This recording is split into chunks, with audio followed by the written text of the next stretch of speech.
భారత్ పై America అధ్యక్షుడు Donald Trump tariff బాధడానికి Russia నుంచి oil కొనడం కూడా ఓ కారణం. అయినా సరే తగ్గేదేలే అంటూ భారత్ రష్యా నుంచి చమురు కొనుగోలు కంటిన్యూ చేస్తూనే ఉంది. భారత్ అనుసరిస్తున్న ఈ మొండి వైఖరిపై ఇప్పటికే అమెరికాకు మండిపోతుంటే ఇప్పుడు మరో షాక్ ఇచ్చింది భారత్. రష్యా చమురుకు చేసే పేమెంట్స్ లో డాలర్ ను పక్కన పెట్టి చైనీస్ కరెన్సీ అయిన యువాన్ లో పేమెంట్స్ చేయడం మొదలుపెట్టింది. ఈ విషయాన్ని ఇండియన్ ఆయిల్ కార్పొరేషన్ ఇప్పటికే 2-3 షిప్మెంట్లకు యువాన్ లో చెల్లించినట్టు తెలుస్తోంది. మిగతా రిఫైనరీలు కూడా కొందరు రష్యన్ విక్రయదారుల రిక్వెస్ట్ పరిగణించి యువాన్ లోనే చెల్లిస్తున్నారట. యువాన్ లోనే ఎందుకు? నిజానికి భారత్ రష్యాకు చైనీస్ కరెన్సీలో చెల్లించడం కొత్త ఏం కాదు. రష్యాపై అమెరికా శాంక్షన్స్ కారణంగా 2023లో మన దేశానికి చెందిన రిఫైనరీలు కొన్ని చెల్లింపులను ప్రయోగాత్మకంగా చైనీస్ యువాన్ లో రష్యాకు పే చేయడం మొదలుపెట్టాయి. అయితే అప్పుడు చైనా భారత్ టెన్షన్స్ కారణంగా అది నిలిచిపోయింది.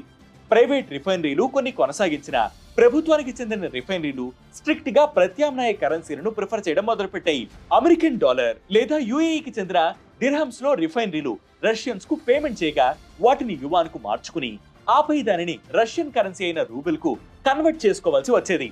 ఈ లాంగ్ ప్రాసెస్ ను కాస్త తగ్గించుకోవడానికి రష్యన్లు ఇప్పుడు భారతీయ కంపెనీలను యువాన్ లో చెల్లించమంటున్నారు. అమెరికాతో రిలేషన్స్ లో మార్పు రావడం, ఇటు చైనాతోనూ మళ్లీ బంధాలు గాడిన పడుతుండటంతో భారతీయ కంపెనీలు సైతం ఇందుకు ఓకే చెబుతున్నాయి. జియో పాలిటిక్స్ లో ఇదో కీలక మార్పుగా పరిగణించొచ్చని విశ్లేషకులు అభిప్రాయపడుతున్నారు. అంతర్జాతీయ మార్కెట్లో డాలర్ డామినేషన్ తగ్గించేందుకు బ్రిక్స్ దేశాలు కంకణం కట్టుకున్న నేపథ్యంలో భారత్ ఇప్పుడు ఆయిల్ కోసం పేమెంట్స్ యువాన్ లో చెల్లిస్తుండడం ప్రాధాన్యం సంతరించుకుంది. డాలర్ లేకుండా కూడా గ్లోబల్ మార్కెట్ లో బిజినెస్ నడిపించొచ్చనే సందేశాన్ని భారత్ ఈ చర్యతో పంపింది. మరి యువాన్ లోనే ఎందుకు, రూపీ ఎందుకు కాదు అంటే భారత్ నుంచి రష్యా కొనుగోలు చేసే వనరులు, వస్తువులు చాలా తక్కువ.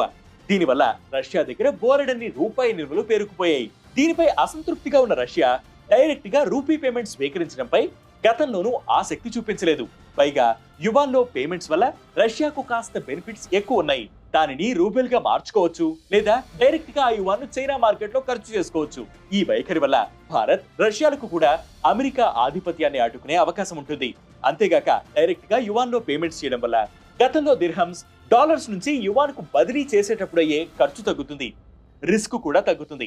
అలాగని భారత్ ఇప్పుడు ఒక్క యువాన్ పైనే ఆధారపడలేదు. దిర్హం, డాలర్, యువాన్ ఇలా అన్ని కరెన్సీలను అవసరానికి తగినట్లు వాడుకుని గ్లోబల్ మార్కెట్ లో బ్యాలెన్స్ మెయింటైన్ చేస్తోంది. దీనివల్ల ఏ ఒక్క దేశం కూడా మనపై పూర్తి ఆధిపత్యం చూపించలేదు. అయితే ఈ యువాన్ లో పేమెంట్స్ చేయడం అనేది ఆరంభం మాత్రమేనని, భవిష్యత్తులో డీడాలరైజేషన్ జరగాలంటే ఇలాంటివి మరిన్ని చర్యలు చేపట్టాలని ఆర్థిక నిపుణులు అభిప్రాయపడుతున్నారు.